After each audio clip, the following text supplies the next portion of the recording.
皆様こんにちは。本日は、カプコンのアーケードゲーム、ストライダー飛竜を取り上げてみようと思います。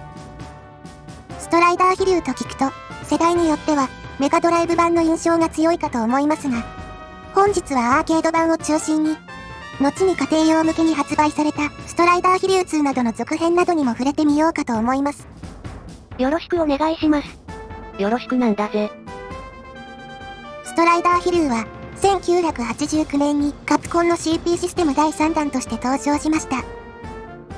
CP システムは、後に発売されるファイナルファイトや、スト2などと同じシステム基盤ですね。本作は、ステージクリア型のアクションゲームなのですが、映画のようなストーリー重視の展開になっているのが、一番の特徴ではないでしょうか。ステージクリアをするごとに、静止画ではありますが、音声付きのアニメーションが流れるようになっていることからも、ストーリーを重視していることがわかりますね。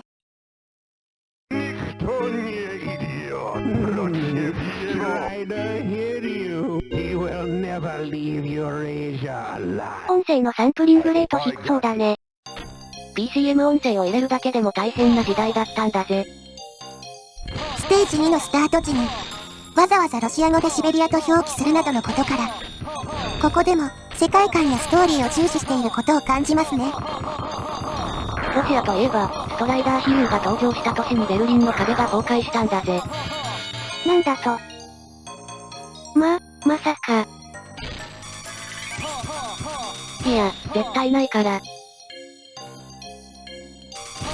ところで、ストーリーってどんなのだったっけ？簡単にストーリーを説明すると、軍事力で世界を支配している、冥王グランドマスターという独裁者をだな。情報、暗殺者集団ストライダーズに所属している。ストライダーである飛竜が、たった一人で冥王グランドマスターを倒しに行くといった感じだ。意外と平凡なのね。一人で巨大組織と戦うストーリーは今では定番になってるな。では、一部ステージではありますが、メガドライブ版との比較映像を見てみましょう。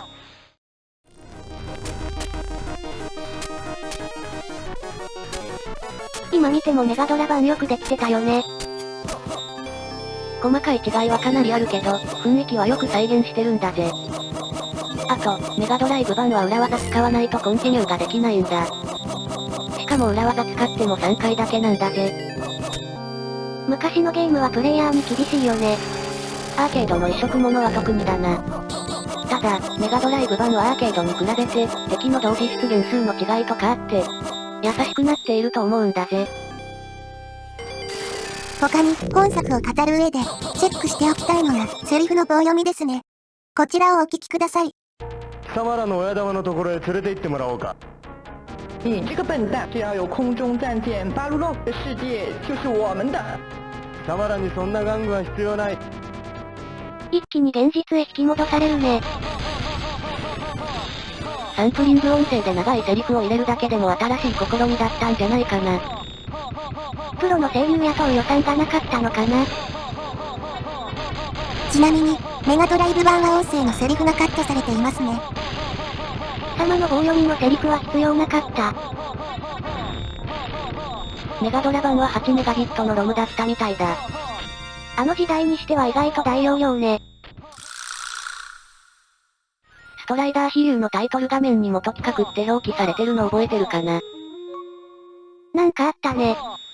元企画は天地を喰らうなどの漫画家の本宮博先生の創設したグループなんだぜ。それで元企画の作ったストーリーに沿ったゲームになってるのね。先ほどのステージの空中戦艦を破壊、脱出後にアマゾンに漂着するあたりも、うまくできたストーリー展開になっていますね。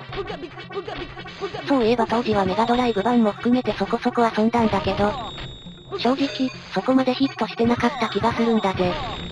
ウィキ情報で恐縮なんだけど、当時のゲーメストのベストアクション賞では1位なんだけど、年間ヒットゲームでは22位だったみたいなんだぜ。コア層向けっぽいストーリーや難易度だからね。この後に続編も出るんだけど、そっちもあまり売れなかったみたいなんだぜ。ちなみに、最近、終了の撤回が発表された、お騒がせ PS ストアに、どちらのタイトルも販売中ですね。アーカイブ版は相変わらず安いね。アーカイブだけでもかなりの数あるから、PS3 ストアは終了が撤回されてよかったんだぜ。カプコンのタイトルチェックするだけでも、かなり大変だからな。アーカイブ以外はいいお値段するね。実質アーカイブ専用と言ってもいいな。アーカイブの600円くらいなら仮にディスク版と重複で買ってしまっても、諦めがつくんだぜ。では、話を戻しまして、ストライダー飛竜2になります。こちらはアーケード版もございますが、使われていた基板は PS 互換基板で、難易度など、細かい点は若干の違いはございますが、基本的に同じゲーム内容になっています。PS 版は追加要素とかあるんだぜ。前作では残機制でしたが、本作では、体力がなくなったらゲームオーバーとなっております。ちなみに、今回は、イージーモードで体力も最大まで上げてあります。いつものことだね。他の前作との違いといたしましては、ジャンプ中にジャンプボタンを押すことによって、2段ジャンプができるようになったことと、ジャンプボタンと攻撃ボタンの他に、ブーストボタンが追加され、回数制限はございますが、追尾付きの飛び道具が使えるようになりました。2は最初、1のリメイクとして開発されていて、途中で2に変更になったらしいんだぜ。本作に関しましては、色々賛否ございまして、フルポリゴン化で、前作から大幅にグラフィックが向上しているのですが、発売されたタイミングが PS2 本体の発売される直前だったことや、アーケードゲームとしては、ナオミなどの登場で旧世代化していた PS 互換基板を使用していたなど、かなり影の薄い存在になってしまっていたようです。カプコンはハードウェア末期にネームバリューのあるタイトル出してくるよね。スーファミ末期ではファイナルファイトタフ、サターン末期ではファイナルファイトリベンジも出してたな。ただ、ゲームとしては、カプコンらしく、かなり丁寧に作られていて、演出面などでもとても楽しめる作品ではあると思います。前作での棒読みボイスも解消されていますし、逆に残して欲しかったわ。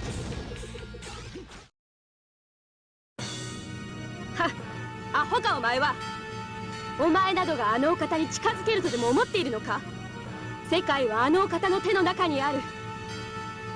この町の運命もお前の運命もだ、ストライダー。だから貴様は飼い犬なのさ。音質もクリアになってるね。リアルに前作から10年後だからな。PS1 にしてはグラフィックもかなりいいし、ハードウェア末期ならではの使いこなしかな。ソンソン出たよ。ヤシチとかも出るんだぜ。フルポリゴンで描画しての 2D 視点なのがいいね。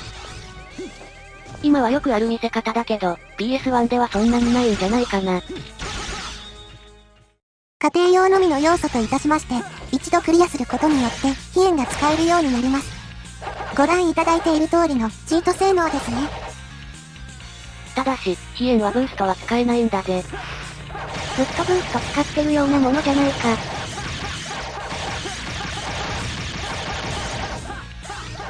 続きまして、ストライダー飛竜2014でございます。今度はさらに15年後なんだぜ。どんだけストライダー飛竜を売りたかったんだろうかね。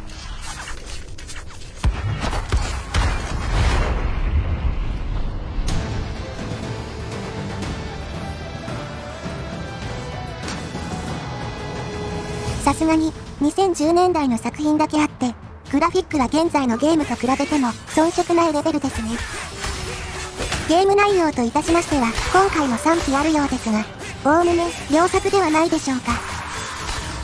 本作は、メトロイドのように探索しながら攻撃スキルなどを解放していくシステムになっており、前作までとは、かなりゲームシステムが異なっております。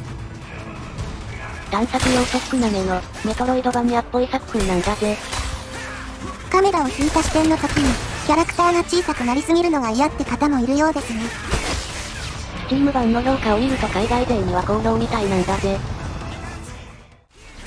本作は、続編などではなく、ストライダー飛竜を現代風に再構築した作品とのことで、リマスターやリメイクなどの言葉をあえて使っていないようです。これがストライダー飛竜だ、ってことだね。そういうことだろうな。いっそのこと、過去作全部リビルドしてほしいんだぜ。ポリゴンのファイナルファイトとかやってみたい。本作、ストライダーフィリウ2014はミリオンセラーをギリギリ達成しているみたいですね。これだけのマルチプラットフォームでギリギリの100万本みたいだからな。あんまり人気ないってこと？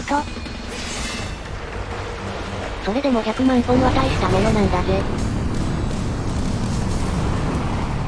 このチャンネルでは、人気のない良質なゲームなどをこれからも取り扱っていきますので、物好きな方は、ぜひチャンネル登録していただければと思います。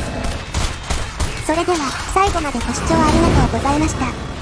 また、次回の動画も見てくださいね。ありがとうだぜ。また見てねー。